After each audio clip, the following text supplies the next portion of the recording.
തേന്മാവിൻ കൊമ്പത്ത് ഇന്നു മുതൽ എല്ലാ ദിവസവും രാത്രി 9 മണിക്ക് നമ്മുടെ സ്വന്തം സൺ സൂര്യയിൽ.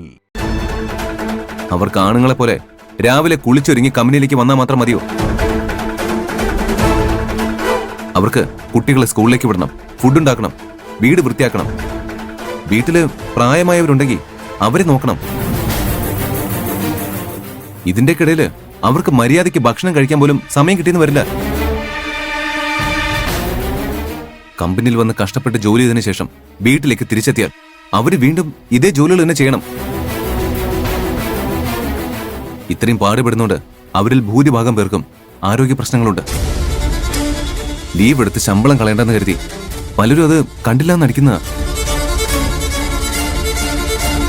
നമുക്ക് വേണ്ടി ജോലി ചെയ്യുന്ന പാവങ്ങൾക്ക് ബ്രേക്ക്ഫാസ്റ്റും ലഞ്ചും കൊടുക്കുന്നത് ഇത്ര വലിയ തെറ്റാണോ? നീ പറയുന്നത് ശരിയാ. നിന്റെ ഉദ്ദേശവും നല്ലതാ. പക്ഷേ നമ്മൾ തൊഴിലാളികൾക്ക് ശമ്പളത്തിന്റെ കൂടെ ഫുഡ് അലവൻസും കൊടുക്കുന്നില്ലേ? അതുകൊണ്ട് ഒരു കാര്യമില്ല ഡാഡി. കാശായിട്ട് കൈ കൊടുത്താൽ അവരത് വേറെ ആവശ്യങ്ങൾക്കായിട്ട് ഉപയോഗിക്കുകയുള്ളൂ. ഭക്ഷണം കൊടുത്താൽ മാത്രമേ അവരുടെ ആരോഗ്യത്തിന് ഗുണം ചെയ്യൂ. അതേസമയം ഫുഡ് കൊടുക്കുന്നതിന്റെ പേരിൽ അവരുടെ അലവൻസ് കുറയ്ക്കാനും പാടില്ല. അത് കൂടുതൽ പ്രശ്നങ്ങൾ ഉണ്ടാക്കിയുള്ളൂ. നിങ്ങളെന്താ അവൻ പറയുന്നത് വെറുതെ ഓക്കെ പറയുന്നേ? അവൻ പറയുന്നതിൽ കാര്യമുണ്ട്. നീ പറഞ്ഞ പോലെ കമ്പനി സ്റ്റാഫുകൾക്ക് വേണ്ടി ഒരു ക്യാൻറ്റീൻ തുടങ്ങാം. പക്ഷെ അത് ധൃതി പിടിച്ച് ആരെയും ഏൽപ്പിക്കാൻ പറ്റില്ല. ഭക്ഷണത്തിന്റെ ക്വാളിറ്റി മോശമായാൽ ആളുകൾ നമ്മളെ കുറ്റം പറയും. അതുകൊണ്ട് അത് ഉത്തരവാദിത്തത്തോടെ ചെയ്യുന്ന ആരെങ്കിലും കണ്ടുപിടിക്കണം. അതിന് കുറച്ച് സമയമെടുക്കും. എന്തായാലും തൊഴിലാളികൾക്ക് നല്ല ഭക്ഷണം നമ്മൾ ഫ്രീ ആയി കൊടുക്കും. Thank you daddy.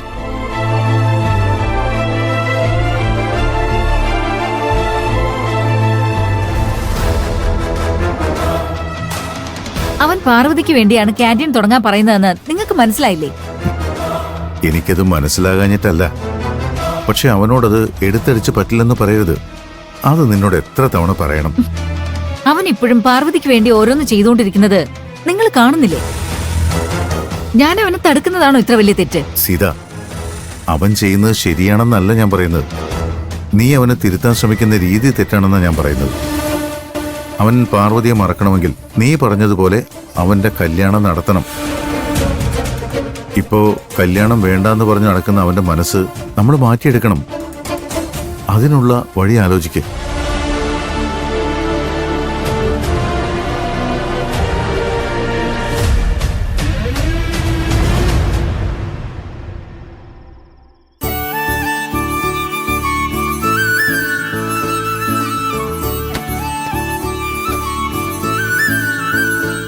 മോളെ എല്ലായിടത്തും വെച്ചോ?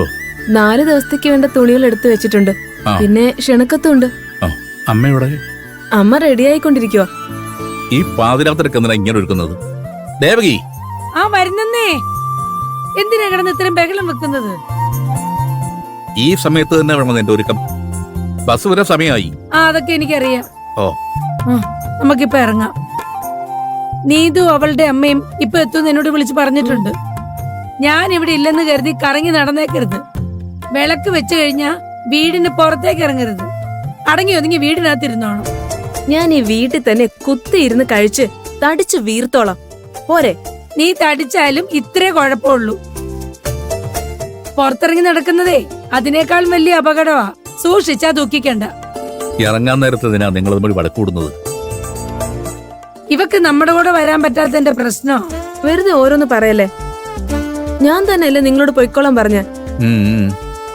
എന്നാലും ഉള്ളിൽ നിനക്ക് ചെറിയ വിഷമം ഉണ്ടാവും ഞങ്ങൾക്കറിയാം. കല്യാണം കഴിയുന്നവർ മുളന്ന് ക്ഷമിക്കേ. അത് കഴിഞ്ഞ പ്രദീപിന്റെ കൂടെ പാറുവിനെ കാണാൻ പോവാമല്ലോ. പ്രദീപിന്റെ പേര് പറഞ്ഞപ്പോ അങ്ങോട്ട് സന്തോഷായി. നിങ്ങൾ വെറുതെ സംസാരിച്ച് നിൽക്കാതെ വേഗം പോവാൻ നോക്ക്. ബസ് മിസ്സാവും. അല്ല, ഇറങ്ങുന്നതിന് മുമ്പ് പാറുവിനെ ഒന്ന് വിളിച്ച് അറിയിക്കണ്ടേ? നമുക്ക് ഹോസ്റ്റലിൽ താമസിക്കാൻ എന്തേലും ബുദ്ധിമുട്ടുണ്ടെങ്കിലോ? ശരിയാ, പാറുവിടെ നിന്ന് വിളിച്ചു പറഞ്ഞേക്കാം.